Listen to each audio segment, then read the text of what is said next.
कभी कभी कुछ घर सिर्फ दीवारों से नहीं बने होते, उन दीवारों में दबे होते हैं अनकहे राज, ऐसे राज जो हर रात जिंदा हो उठते हैं। आज की कहानी एक ऐसे ही घर की है जहां हर किराएदार गायब हो जाता है और जहां समय रुकता नहीं, दोहराता है। तो चलिए शुरू करते हैं आज की रहस्यमयी कहानी, आखिरी किराएदार। कभी कभी कुछ घर सिर्फ दीवारों से नहीं बने होते, बल्कि उन दीवारों में दबे होते हैं अनगिनत राज। ये कहानी है आर्या की, 25 साल की एक इन्वेस्टिगेटिव जर्नलिस्ट जो अंधविश्वासों पर यकीन नहीं करती थी। एक दिन उसे एक खबर मिलती है। शांति नगर नाम के कस्बे में एक पुराना बंगला है जहां हर किराएदार कुछ दिनों में गायब हो जाता है। लोग कहते थे वो घर मनहूस है।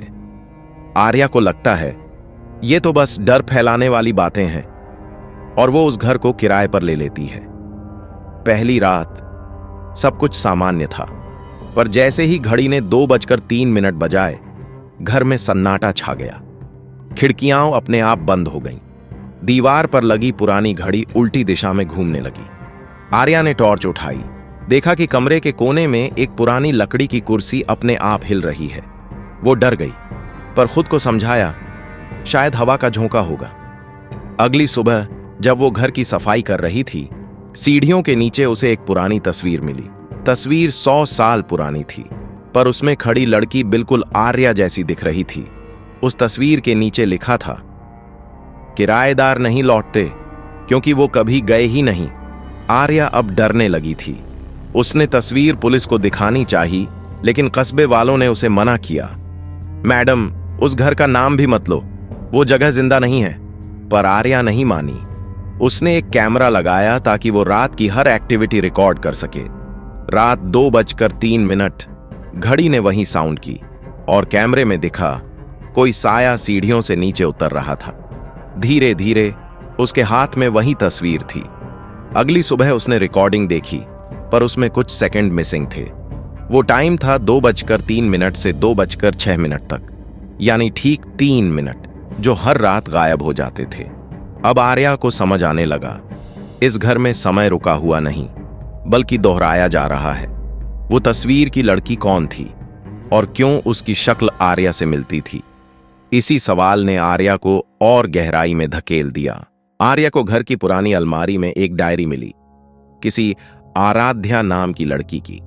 डायरी में लिखा था, मैं हर रात 2:03 पर वापस जाती हूं, अपने मरने के दिन पर, ताकि उसे रोक सकूं, लेकिन अब शायद कोई और मेरी जगह ले चुका है। आर्या को झटका लगा।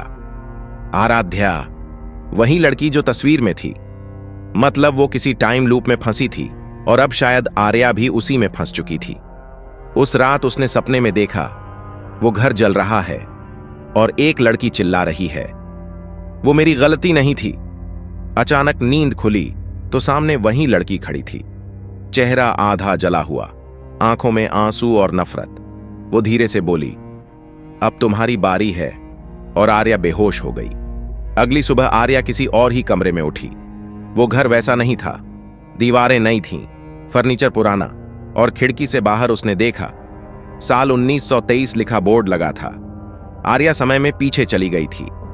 वहां उसे एक बूढ़ा चौकीदार मिला जिसने कहा, तुम आराध्या हो ना? तुम तो उस रात जल गई थीं। आर्या अब समझ गई, ये घर हर 100 साल बाद किसी नई लड़की को खींच लाता है, ताकि वो आराध्या की जगह पूरी करे और टाइम लूप फिर शुरू हो सके। वो सब कुछ बदलना चाहती थी।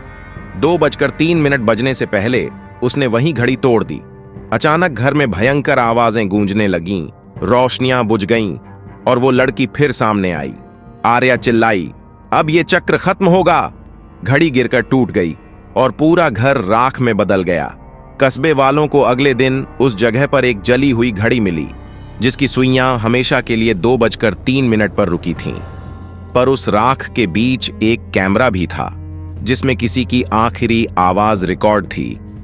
हर घर की एक आत्मा होती है, और कुछ आत्माएं घर नहीं छोड़ती। कहते हैं कुछ घरों में वक्त नहीं चलता, बल्कि वहां वक्त बस रुक जाता है। आर्या का क्या हुआ कोई नहीं जानता, पर हर रात ठीक 2:03 पर उस पुराने बंगले में आज भी किसी के कदमों की आवाज गूंजती है। शायद अगला किराएदार तुम ही हो।